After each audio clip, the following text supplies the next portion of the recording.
Salut à tous et bienvenue dans ce nouvel épisode de Décryptage. Aujourd'hui, nous allons vous parler des parrainages à l'élection présidentielle. Les parrainages, c'est quoi ?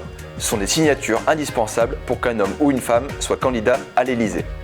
En France, ce principe existe depuis 1958, date de la constitution de la Ve République. À l'époque, le scrutin était indirect. Les seuls à voter pour l'élection présidentielle étaient les élus locaux et ceux du Parlement. Pour se présenter, les candidats devaient être parrainés par 50 membres de ce collège électoral. En 1962, le suffrage universel direct est institué et la règle des 500 parrainages, elle, n'intervient qu'en 1976 pour éviter les candidatures trop nombreuses ou trop fantaisistes. En France, le réservoir parrainage est d'environ 42 000 signatures, parmi lesquelles les maires, les conseillers départementaux, les conseillers régionaux ou encore les parlementaires. Mais dans le fond, parrainer, ça veut dire quoi ?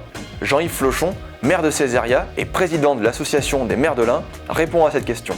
Un parrainage, c'est donner l'occasion à une personnalité politique de se présenter à la campagne et en quelque sorte de faire vivre la démocratie. Sur un plan pratique, depuis que les parrainages sont publics, la donne a complètement changé. Et aujourd'hui, on ne peut empêcher l'opinion publique de prendre en compte un parrainage et de l'analyser comme une forme de soutien au candidat.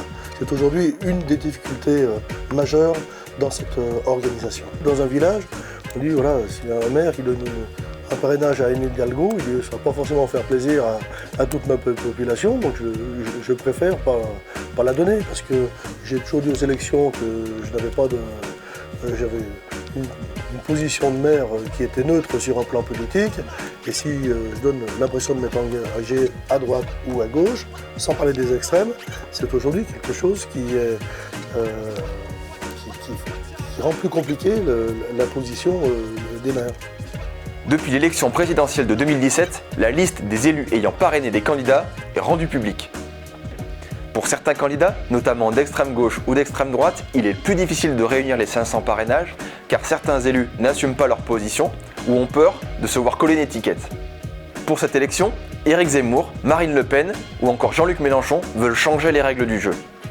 Le candidat de la France Insoumise milite pour l'introduction de parrainages citoyens, tandis que le polémiste d'extrême droite veut rétablir l'anonymat. Dans l'un, Jean-Yves Flochon est favorable à une réforme du système de parrainage, car le nombre de parrainages baisse et les maires n'osent plus s'engager publiquement. Le maire de Césaria estime néanmoins que cette décision ne doit pas être prise avant l'élection, mais au début du prochain mandat. Voilà, cette vidéo touche à sa fin. Dans le journal de cette semaine, retrouvez l'interview de The Fred, un candidat indinois en quête de parrainage. Et nous, on se retrouve dès la semaine prochaine pour un nouvel épisode de Décryptage. Si cette vidéo vous a plu, n'hésitez pas à la liker, la commenter et la partager, et surtout à vous abonner à la chaîne YouTube. D'autres vidéos sont disponibles ici.